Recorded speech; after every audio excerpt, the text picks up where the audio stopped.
Assalamualaikum warahmatullahi wabarakatuh. Selamat datang di channel Piramida Raya. Piramida Raya media online mempersembahkan video pembelajaran pendidikan agama Islam dan budi pekerti untuk sekolah dasar. Tujuan pembelajaran: melalui video pembelajaran ini, siswa dapat mengenal Rasul-Rasul Allah. Apa kabar hari ini anak-anak? Bapak harap semuanya dalam keadaan sehat walafiat. Sebelum kita belajar, mari kita berdoa dulu bersama-sama. Raditu billahi robba wa bil islami dina wa bi muhammadin nabiyya wa rasula. Rabbi jidni ilma warzuqni fahma waj'alni minas sholihin.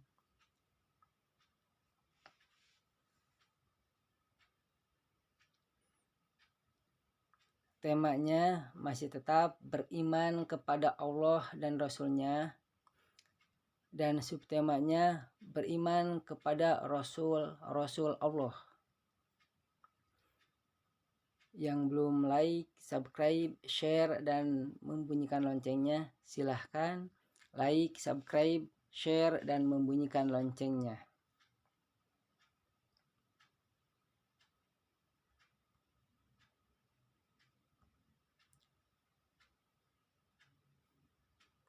Terima kasih yang sudah like, subscribe, share, dan membunyikan loncengnya. Mari kita mulai. Yuk kita belajar beriman kepada Rasul-Rasul Allah. Pengertian iman kepada Rasul Allah. Rasul artinya utusan. Jadi Rasul Allah berarti utusan Allah. Beriman kepada Rasul Allah maksudnya meyakini dengan sepenuh hati bahwa Allah Subhanahu wa Ta'ala telah mengangkat manusia yang dipilihnya untuk menjadi utusan yang wajib melaksanakan tugas menyampaikan wahyu kepada umat manusia. Di antara sekian juta manusia sepanjang zaman, Allah Subhanahu wa Ta'ala telah memilih dan menjadikan tidak kurang dari 120 nabi. Dan dari jumlah tersebut, Allah Subhanahu wa Ta'ala memilih 25 nabi menjadi rasul. Namun bagi umat Islam hanya 25 nabi dan rasul yang wajib diimani. Dan dari 25 rasul tersebut, Allah Subhanahu wa Ta'ala memberikan gelar Rasul Ulul Azmi kepada 5 orang rasul. Seluruh rasul yang diutus oleh Allah Subhanahu wa Ta'ala harus diimani oleh umat Islam. Jadi umat Islam tidak hanya diperintahkan untuk beriman atau meyakini bahwa utusan Allah Subhanahu wa Ta'ala hanya Nabi Muhammad Sallallahu Alaihi Wasallam saja, namun harus meyakini seluruh rasul yang jumlahnya sebanyak 25 rasul. Nama-nama rasul sejumlah 25 yang wajib diimani oleh seluruh umat Islam itu adalah sebagai berikut.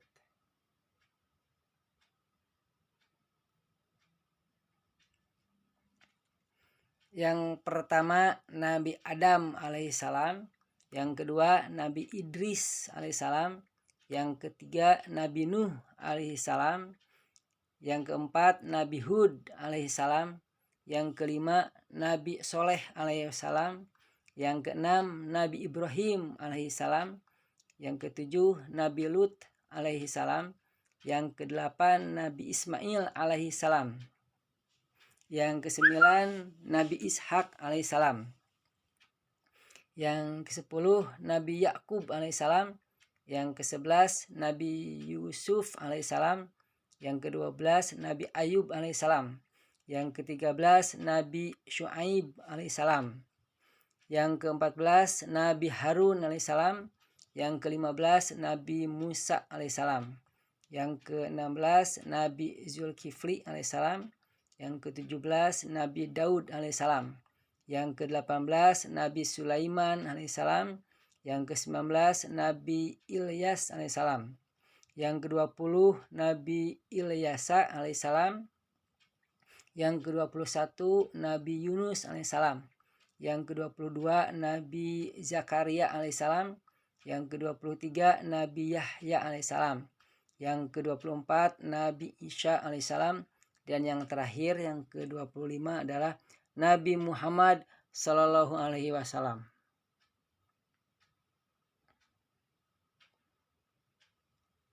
Adapun tugas dari para rasul Allah itu antara lain, yang pertama sebagai pembawa ajaran yang benar. Semua rasul bertugas untuk meluruskan ajaran yang salah atau ajaran yang sesat yang dipedomani oleh umat manusia, agar berpindah kepada ajaran yang benar. Setiap rasul selalu meluruskan, mengingatkan, dan mengajak umat yang menyembah kepada selain Allah Subhanahu wa taala agar kembali menyembah kepada Allah Subhanahu wa taala. Di dalam surat Al-Maidah Allah Subhanahu wa taala berfirman, A'udzubillahi minasyaitonirrajim. Bismillahirrahmanirrahim. Ya ayyuhar rasulu balligh ma anzala ilaika mir rabbika wa illam taf'al fama ballagta risalatahu wallahu yasimuka minan nasi innallaha la yahdil qaumal kafirin. Kalau kita artikan ayat ini, ya ayyuha wahai ar-rasulu para rasul, balig sampaikanlah ma anjala apa-apa yang sudah diturunkan ilaika kepadamu mirrobbika dari Tuhanmu.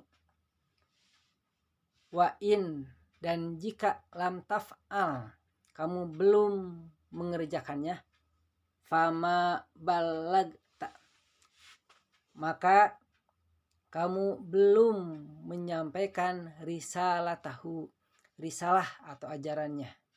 Wallahu dan Allah itu yasimuka yang memelihara kamu minan nasi dari manusia. Maksudnya memelihara dari gangguan manusia. Innallaha sesungguhnya Allah la yahdi tidak akan memberikan petunjuk al-qaumal kafirin kepada kaum yang kafir. Di dalam ayat ini Allah Subhanahu wa taala menjelaskan, ya ayyuhar rasul, wahai para rasul, balig ma anzala ilaika mir rabbika. Allah Subhanahu wa taala menyuruh untuk menyampaikan ayat-ayatnya atau apa-apa yang difirmankannya kepada manusia. Di ayat ini dikatakan wa ilam taf'al fama balagta risalatah.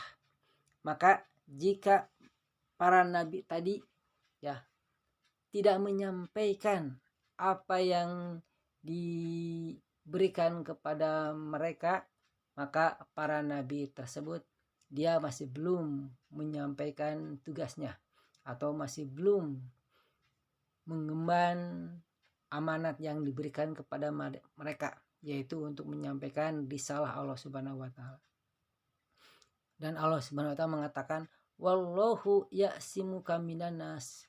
Sedangkan Allah itu adalah yang telah menjaga dan memelihara para nabi dan rasul tersebut dari gangguan manusia.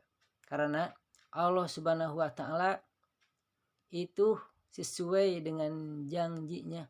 Allah Subhanahu wa taala memelihara dan menjaga semua para nabi. Karena para nabi ini oleh Allah Subhanahu wa taala biasanya dilengkapi dengan mukjizat atau dilengkapi dengan tanda-tanda kekuasaan Allah Subhanahu wa taala yang dilimpahkan atau yang diberikan kepada mereka. Salah satunya adalah mukjizat. Karena seperti kita ketahui, para nabi semuanya memiliki mukjizatnya mereka masing-masing sebagai tanda kenabian dan kerasulan mereka. Sehingga ketika orang-orang atau para manusia semuanya melihat tanda-tanda mukjizat ini, maka semua orang mengetahui bahwa dia itu betul-betul sebagai seorang nabi. Makanya Allah Subhanahu wa taala di sini mengatakan wallahu ya'simuka. Allah Subhanahu wa taala yang telah memelihara dan menjaga mereka. Salah satunya dengan cara Allah Subhanahu wa taala memberikan mukjizat kepada mereka. Dengan mukjizat tersebut Allah Subhanahu wa taala telah menyelamatkan mereka dari para manusia. Karena dengan melihat mukjizat tadi, manusia mengetahui bahwa dia sebagai nabi dan rasul utusan Allah Subhanahu wa taala. Berarti bukan orang sembarangan. Di ayat ini dikatakan innallaha la yahdil qaumal kafirin. Sungguhnya Allah itu tidak akan memberikan petunjuk kepada kaum yang kafir atau kaum yang tidak menerima Allah Subhanahu wa taala sebagai Tuhan mereka. Nah, tugas nabi dan rasul yang berikutnya adalah menjelaskan tentang cara menyembah kepada Allah Subhanahu wa taala dengan cara yang benar. Para rasul itu mengajarkan mengenai tata cara menyembah kepada Allah Subhanahu wa taala dengan benar sebagaimana petunjuk Allah Subhanahu wa taala. Para rasul mempraktekannya, kemudian umatnya mengikutinya. Bagi umat Islam, sholat merupakan cara menyembah kepada Allah Subhanahu wa taala. Sebagaimana yang disebutkan dalam Al-Quran surat Al-Baqarah ayat 238. Di ayat ini Allah Subhanahu wa taala berfirman, A'udzubillahi minasyaitonirrajim. Bismillahirrahmanirrahim. Hafidzu 'alas sholawati was sholatil wusta wa qumu lillahi qanitin. Hafidzu, peliharalah atau jagalah oleh kalian 'alas sholawati, terhadap beberapa sholat, was sholatil wusta, dan sholat wusta, wa qumu, dan berdirilah kalian lillahi, karena Allah, qanitin, dengan khusyuk. Di ayat ini Allah Subhanahu wa taala menjelaskan kepada kita bahwa kita harus menjaga atau memelihara, atau dalam bahasa lainnya, agar senantiasa kita ini selalu menjalankan sholat. Di sini katakan ala sholawati, ya. Harus menjalankan sholat yang jumlahnya ada 5. Itu yang wajib. Ini katakan ala sholawati. Sholawati ini adalah sholat-sholat. Berarti bukan hanya satu sholat, tapi beberapa sholat. Ada yang menjelaskan yang dimaksud ala sholawati di sini adalah sholat wajib yang 5 waktu ini. Karena sholat wajib yang 5 waktu itu harus selalu hafidhu, harus selalu dijaga oleh kita. Yang berarti harus selalu dijalankan, jangan sampai tidak. Sebab ketika ketinggalan atau tidak dijalankan, Allah Subhanahu wa taala sudah menyediakan neraka untuk kita sebagai balasan bagi kita yang membangkang atas perintahnya. Dan juga wassolatil wusto, juga sholat wusto yang mesti kita jaga, yang mesti kita pelihara, jangan sampai ketinggalan untuk dijalankan. Wakumu lillahi qanitin, wakumu, dan kita menjalankan, atau tadi diartikan berdiri di sini maksudnya berdiri dalam rangka menjalankan sholat. Dalam rangka menjalankan sholat ini kita harus lillahi, harus karena Allah, qanitin, juga dengan khusyuk. Nah, kalau kita lihat Allah Subhanahu wa taala menjelaskan di sini, kita harus menjalankan sholat ini dengan khusyuk, itu dengan qanitin. Ada orang yang menjelaskan khusyuk ini berbagai macam ragam ya. Cuman kita ambil beberapa saja. Ada yang menjelaskan agar kita khusyuk dalam menjalankan sholat itu, kita harus paham apa yang kita ucapkan di dalam sholat. Sedangkan yang namanya sholat itu menggunakan bahasa Arab. Ya, mau tidak mau kita sebagai umat muslim harus belajar atau harus mempelajari bahasa Arab ini. Karena seperti di dalam Al-Quran sendiri dikatakan, inna anzalnahu Qur'anan Arabiyyal la'allakum ta'qilun. Sungguhnya kami, Allah Subhanahu wa taala itu telah menurunkan Al-Quran ini dengan berbahasa Arab agar kita memahaminya.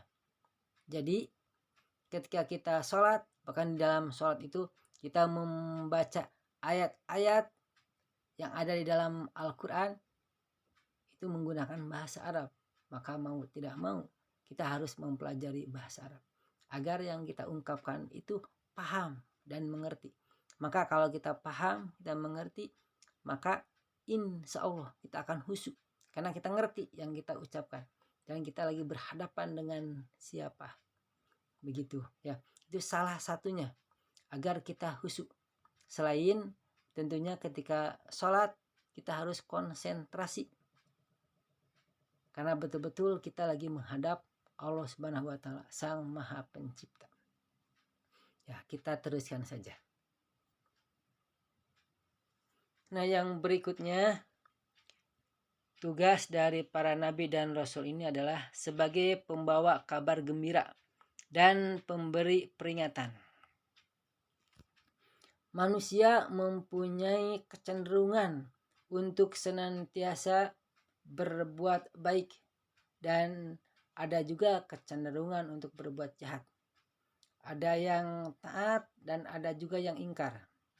Mengapa demikian? Karena mereka dikuasai oleh nafsu dan menuruti godaan syaitan. Terhadap orang yang taat kepada Allah Subhanahu wa taala, para rasul memberikan kabar gembira bahwa di akhirat kelak akan dibalas dengan surga Allah Subhanahu wa taala yang penuh dengan kenikmatan. Sebaliknya, kepada orang yang menuruti hawa nafsu dan mengikuti bujuk rayu setan, dan dibalas mereka itu dengan penuh dengan penderitaan, yaitu nerakanya Allah Subhanahu wa taala. Di dalam surat Al-An'am ayat 48 Allah Subhanahu wa taala berfirman, wa ma nursilal mursalina illa mubasyirina wa mundhirina faman amana wa aslaha fala khaufun alaihim walahum yahzanun.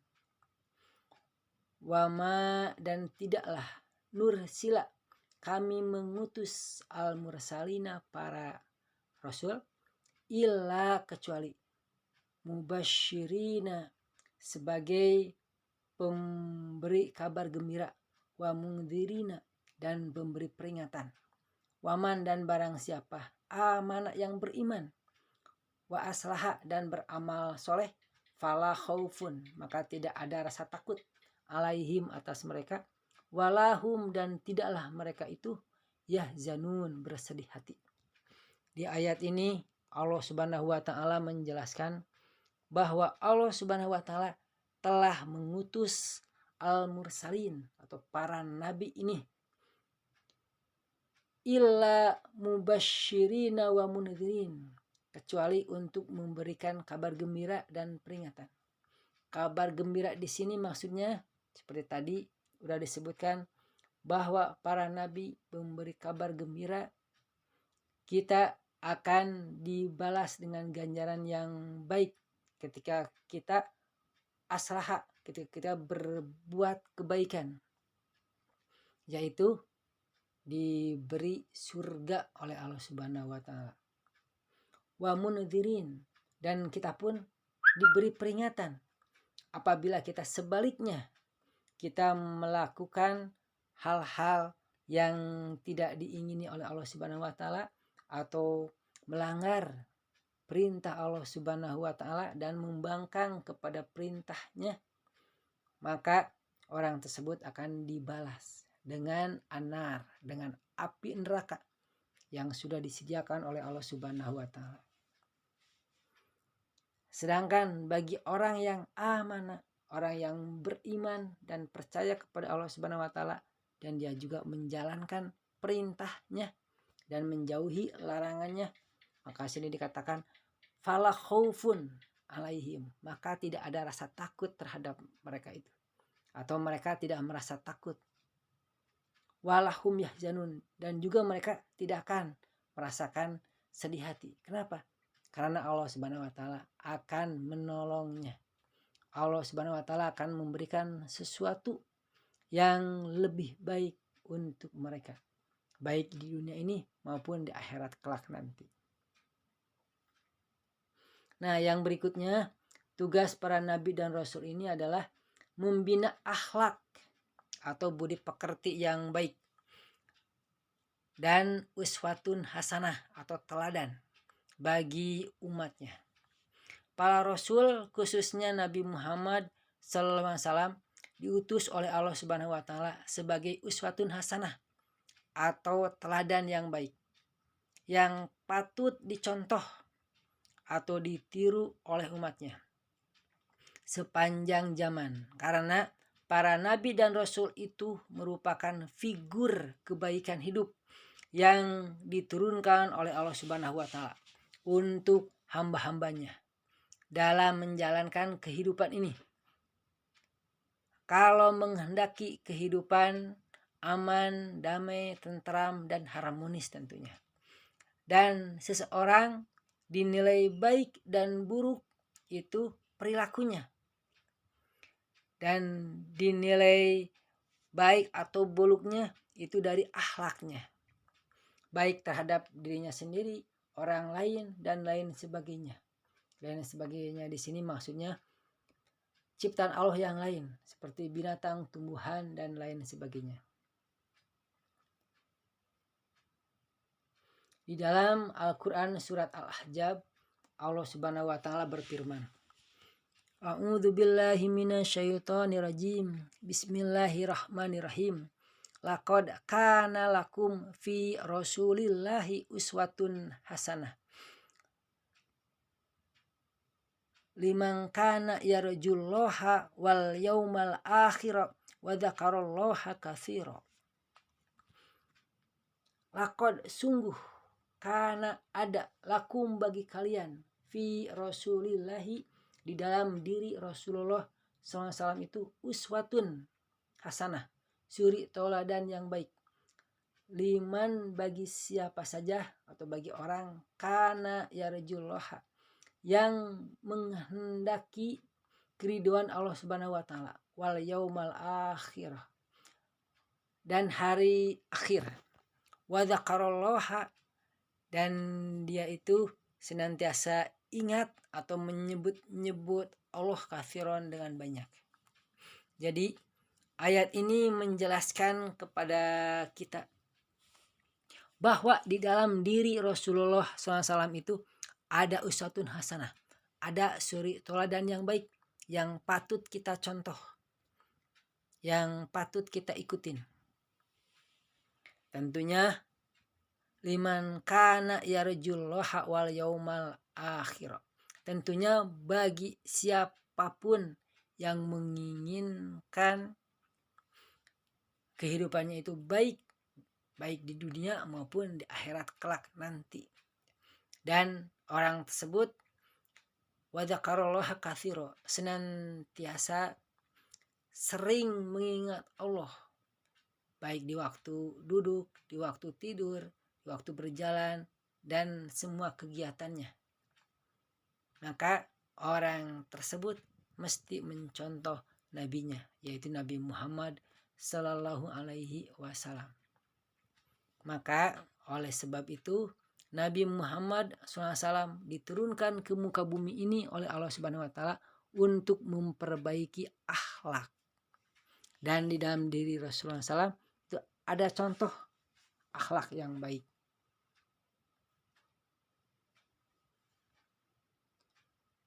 Yang berikutnya, Rasulul Ajmi merupakan gelar yang diberikan Allah Subhanahu Wa Taala kepada para rasul yang mempunyai kesabaran luar biasa dalam membimbing, membina, dan mengajak kaumnya untuk taat kepada Allah Subhanahu Wa Taala, walaupun cobaan dan rintangannya begitu besar. Dengan demikian, di samping mempunyai 4 sifat wajib, para rasul yang mendapat gelar Ulul Ajmi juga mempunyai tingkat kesabaran, kegigihan, dan keuletan yang luar biasa.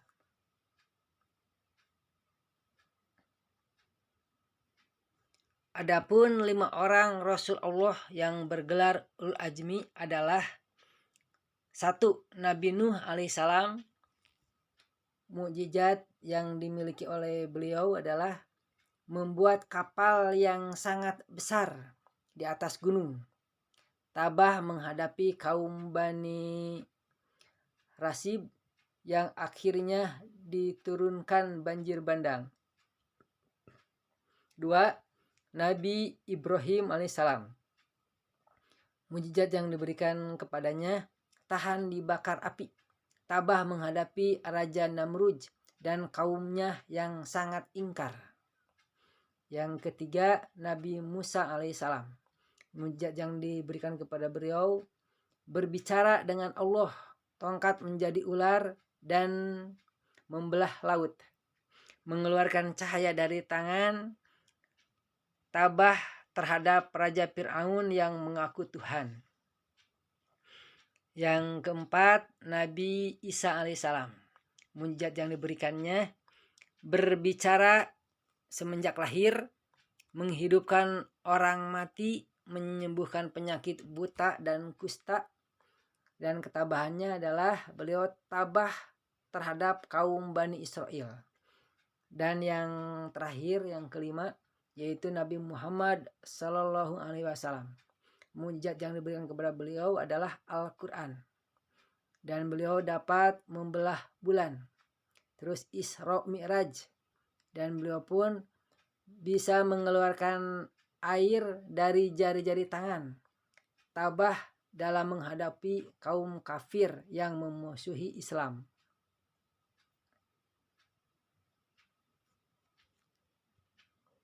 Hikmah beriman kepada Rasul Allah Subhanahu Wa Taala adalah 1. Meneladani kehidupan para rasul yang taat kepada Allah Subhanahu Wa Taala, penuh kesabaran, tabah dan berakhlak mulia. Yang kedua, mengetahui dan memahami antara kebenaran dan kebatilan, antara jalan yang lurus dan sesat. Yang ketiga, dapat mencontoh cara mengenal dan menyembah Allah Subhanahu Wa Taala dengan cara yang benar. Dapat memahami kehidupan umat-umat terdahulu, bahwa manusia yang ingkar akan mendapatkan azab Allah Subhanahu Wa Taala, dan umat yang taat akan mendapatkan ketenangan dan karunia.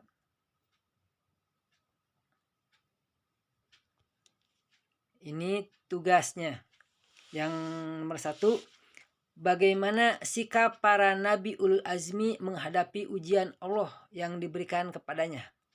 Yang nomor 2, buatlah sinopsis atau cerita tentang contoh hikmah atau makna beriman kepada Rasul ulul azmi, paling sedikit 1 paragraf yang terdiri dari 5 baris.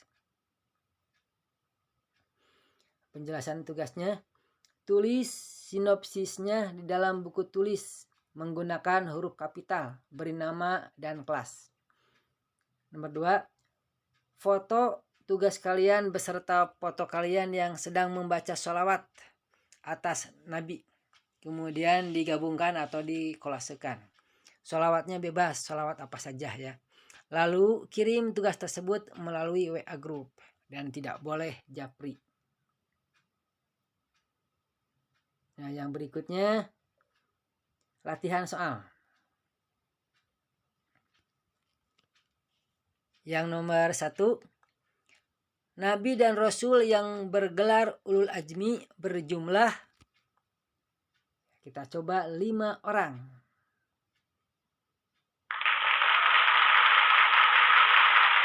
Ya, betul. Yang nomor 2, Nabi yang mendapat mukjizat dibakar tidak hangus adalah Nabi Ibrahim. Kita coba Nabi Ibrahim.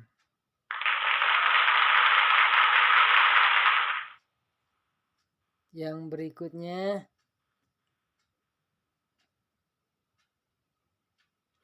nomor 3, hukuman yang diberikan kepada kaum Nabi Nuh alaihi salam adalah banjir bandang.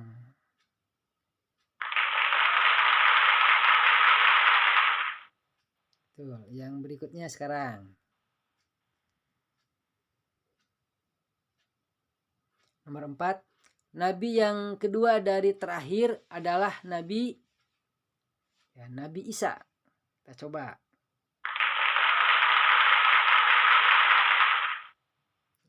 Betul, yang berikutnya sekarang. Yang nomor 5, keistimewaan luar biasa yang diberikan oleh Allah Subhanahu wa taala kepada Rasul Allah sebagai bukti kenabian dan kerasulannya adalah disebut mukjizat. Kita coba ya.